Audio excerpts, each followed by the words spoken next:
Thank you, Mr. Chairman. Ambassador Newland, good to see you. Good to see you. You will not be surprised by the topic of my questioning. At your confirmation hearing, you told this committee that you believed if the Nord Stream 2 pipeline between Russia and Germany were completed, that it would have disastrous effects on U.S. national security, that it would have disastrous effects on European security by making them subject to economic and energy blackmail from Russia, and that it would enrich and empower Putin to carry out that blackmail. Do you continue to believe that? I do, Senator.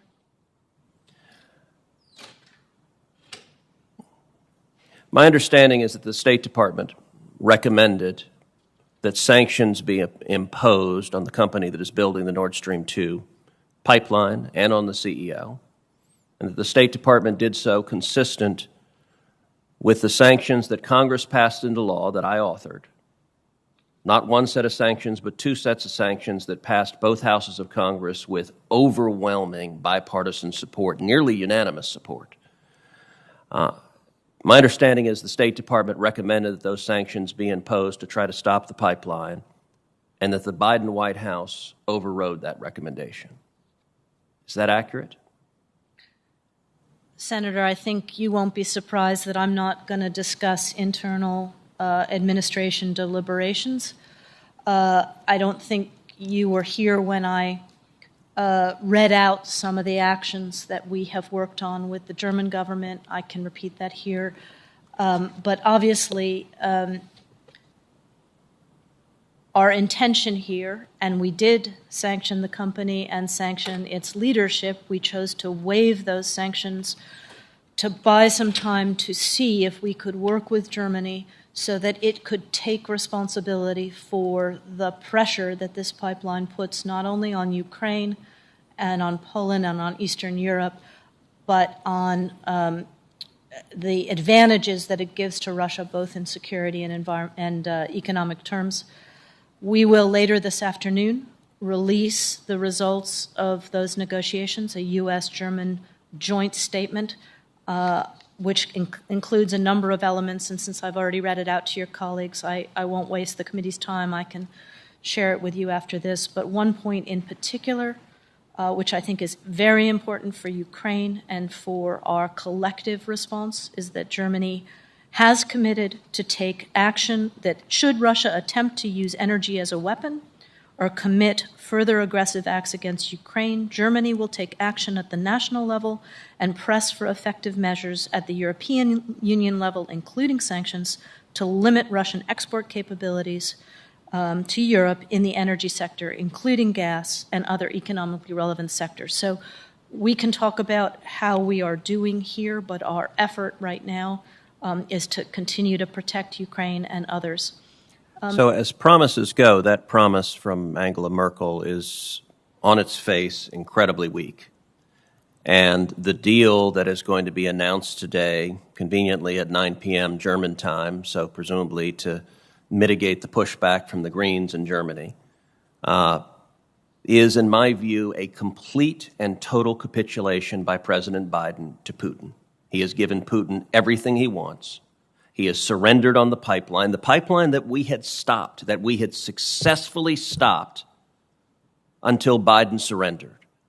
And I believe this is a generational geopolitical mistake, that decades from now, future Russian dictators will be reaping billions of dollars of benefits annually from Joe Biden's mistake,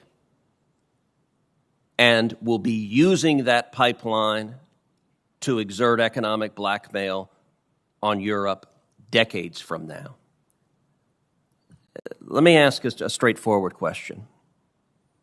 Do our Ukrainian allies agree that this is a good deal? Senator, with respect and in the spirit of candor with which we have always dealt with each other, I believe that we were, in 2016, on our way to stopping the pipeline. As you and I discussed, when the Biden administration came into office 4 years later, that pipeline was 90 plus complete. So Ms. Newland, I think I understand that talking point that the Biden State Department has been using. It was 95% complete in December of 2019 when we passed the sanctions and we stopped it. And a 95% complete pipeline is 0% complete, and we saw for a year it remained a hunk of metal at the bottom of the ocean until Joe Biden got elected and began signaling he would be soft on Russia. So let me ask my question again because my time is expiring. Do our Ukrainian allies agree this is a good deal? And is it correct, as it has been widely reported, that the Biden White House has been pressuring Ukraine, demanding that they not criticize the deal and threatening economic support, military support, and threatening President Zelensky directly to cancel the White House meeting with the president unless they bite their tongues and not say what is obvious, which is that this is a disastrous deal that benefits Putin and hurts Ukraine badly? That is categorically incorrect, Senator. None of us has been pressuring Ukraine, and in fact, an invitation to President Zelensky is going to be issued publicly later today, and we have been in deep consultations with the Ukrainians on every aspect of this arrangement. I will leave it to the Ukrainians to speak for themselves on how they react to this. Do they, like all of us, wish this pipeline could be stopped and want it stopped? Of course. Does this deal give them more than they had yesterday? I believe that it does. And I have been in intense consultation with them myself, as has Derek Chollet, who's on the ground, the President, Secretary Blinken. But they will speak for themselves about this arrangement. I won't speak for them. They are a sovereign state, ask of course. One final question to clarify. Is it your testimony, Ambassador, under oath to this committee, that nobody in the Biden administration has been pressuring the Ukrainians not to criticize this deal? I find that astonishing testimony. Is that what you're telling this committee? I know of nobody in the administration who has told them how to feel or how to speak about this. What we have tried to do is have consultation with them throughout on what their major concerns are. They have security concerns, but they also have energy concerns, and we have worked hard to try to address the concerns that they have raised with us, including in consultations we had before this consultation with the Germans even began. Thank you.